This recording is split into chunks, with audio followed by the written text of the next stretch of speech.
Hello friends, I am Ganesh sir. Welcome on my YouTube channel Maya public school. दोस्तों, आज आपके लिए मैं लेकर आया हूँ फ्यूचर कंटिन्यूअस टेंस। और एक चीज़ हम लोग बहुत दिनों से मंथन कर रहे हैं, चर्चा कर रहे हैं कि फ्यूचर कंटिन्यूअस टेंस में कुछ ऐसे हिंदी हैं, कुछ ऐसे वाक्य हैं जो हम लोग यूज करते हैं लेकिन उसका यूज़ नहीं हो पाता। यूज करने की कोशिश करते हैं लेकिन नहीं हो पाता। जैसे हम लोग बोलते हैं वह खाता रहेगा, वह खाता रहेगा, थोड़ा सा दोस्तों अटपटा लगता है। वह खेलता रहेगा मीन्स वह पढ़ता रहेगा, वह दौड़ता रहेगा।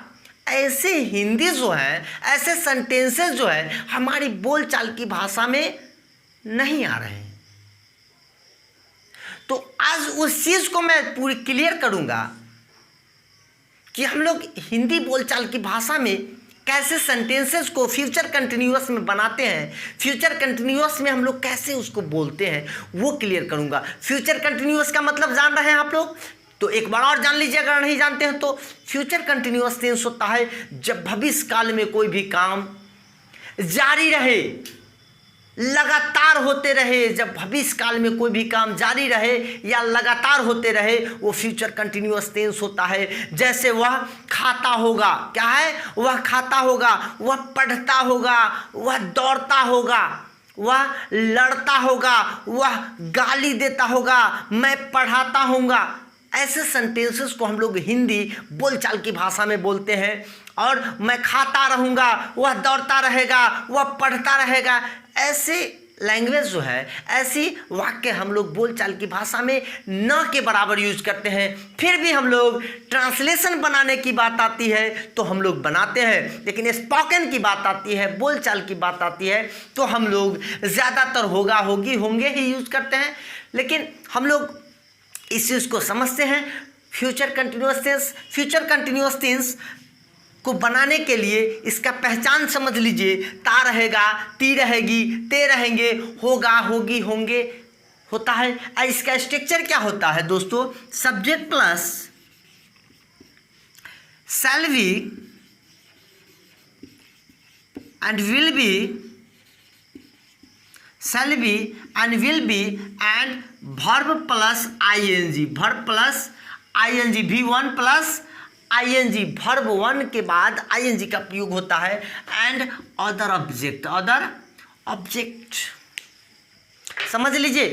Subject plus shall be, will be and v1 plus ing, verb plus ing मतलब गो में ing लोग लगा देते हैं तो गोइंग होता है, ईट में ing लगा देते हैं तो ईटिंग होता है। मीन्स कंटिन्यूअस फॉर्म बोलिए या वर्ब का फोर्थ फॉर्म बोलिए या वर्ब प्लस ing बोलिए एंड अदर ऑब्जेक्ट बोलते हैं। जैसे हम लोग कुछ एग्जाम्पल अगर हम लोग लेते हैं इस चीज़ को बनाने के लिए तो कैसे हम लोग बोलचाल की भाषा में इसका यूज करेंगे, इस चीज़ को हम लोग समझते हैं। वह पढ़ता होगा, ही विल बी रीडिंग, वह पढ़ता होगा या वह पढ़ता रहा होगा, वह पढ़ता रहेगा या वह पढ़ती रहेगी तो वह पढ़ता होगा, ही विल बी रीडिंग। तुम लड़ते रहे होगे, तुम लड़ते रहे होगे या तुम लड़ते रहोगे। कंटिन्यूअस, तुम लड़ते रहोगे, तुम लड़ते रहोगे। यू विल बी फाइटिंग, तुम लड़ते रहोगे तो यू विल बी फाइटिंग। पिताजी काम करते रहे होंगे, फादर विल बी फाइटिंग, पिताजी काम करते रहे होंगे, father will be working. Sita खाना बनाती रही होगी, सीता विल बी कुकिंग। वह नाचती रही होगी, सी विल बी डांसिंग। मैं पढ़ाता रहूँगा, आई शैल बी टीचिंग। वह पढ़ता रहेगा, ही विल बी रीडिंग। वह खाती रही होगी, सी विल बी ईटिंग। तो ऐसे सेंटेंसेस को हम बनाते हैं। तो दोस्तों, अगर इसी चीज़ को, इसी सेंटेंस को अगर प्रेजेंट कंटिन्यूअस, अगर इसी सेंटेंस को फ्यूचर कंटिन्यूअस में नेगेटिव बनाना हो तो क्या होगा, कैसे बनेगा? तो दोस्तों कुछ नहीं करना है, कुछ नहीं, सिर्फ क्या करना है, शैल एंड विल के बाद नॉट लगा देना है। एक चीज़ आप लोग माइंड में सेट कर लीजिए, क्योंकि रूल एंड नियम कहती है जहाँ पे दो हेल्पिंग वर्ब हो, दो एक्सुअली वर्ब हो, तो पहले एक्सुअली वर्ब के बाद ही नॉट का प्रयोग लगता है। जैसे यहाँ पर shall be and will be, तो शैल एक हेल्पिंग वर्ब है, दूसरा बी भी एक हेल्पिंग वर्ब है, विल एक हेल्पिंग वर्ब है एंड बी भी हेल्पिंग वर्ब है। तो शैल एंड विल के बाद नॉट का प्रयोग होगा। मीन्स शैल के बाद नॉट का नियम कहती है, रूल कहती है कि विल एंड शैल के बाद नॉट का तब भी का प्रयोग होगा। क्लियर है? अगर आप लोगों को समझ में आ रही है मेरी बात, तो सबसे पहले मेरे वीडियो को आप सब्सक्राइब कर दे एंड बेल आइकन को दबा दे। अब अगले क्लास में जो मैं आपको देने जा रहा हूं वो आपको कुछ अलग, कुछ खास देने जा रहा हूं। मेरा कल का जो क्लास होगा एक चमत्कारी क्लास होगा, एक बेहतरीन क्लास होगा, जो आपकी ज़िंदगी, आपकी लाइफ को एक टर्निंग पॉइंट पे ला करके खड़ा कर देगी।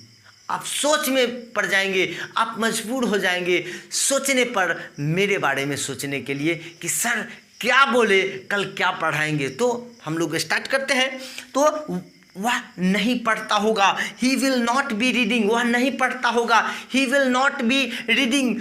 तुम नहीं लड़ते हो रहोगे, you will not be fighting, you will not be fighting. पिताजी काम नहीं कर रहे होंगे, father will not be working, father will not be working. Sita नहीं खाना बनाती होगी, Sita will not be cooking, Sita will not be cooking. तो आप इंट्रोगेटिव में भी बना सकते हैं इसको। वह जैसे अगर वो इंट्रोगेटिव में बनाना होगा, क्या वह खाना बनाती होगी या क्या वह पढ़ता होगा, तो क्या हो जाएगा, will he not be, will he be reading, क्या वह पढ़ता होगा, विल ही बी रीडिंग। समझ रहे हैं? क्या सीता खाना बनाती होगी, विल सीता बी कुकिंग। क्या पिताजी काम करते रहे होंगे, विल फादर बी वर्किंग। क्या तुम लड़ते रहोगे, will you B fighting, will you B fighting. तो इंट्रोगेटिव में भी हम लोग बना सकते हैं, बहुत बेहतरीन ढंग से इसको हम इंग्लिश बोल सकते हैं। तो आप कोशिश कीजिए इंग्लिश बोलने का, प्रैक्टिस करने का। ठीक है दोस्तों? तो बस आज भर के लिए बस इतना ही। नमस्कार।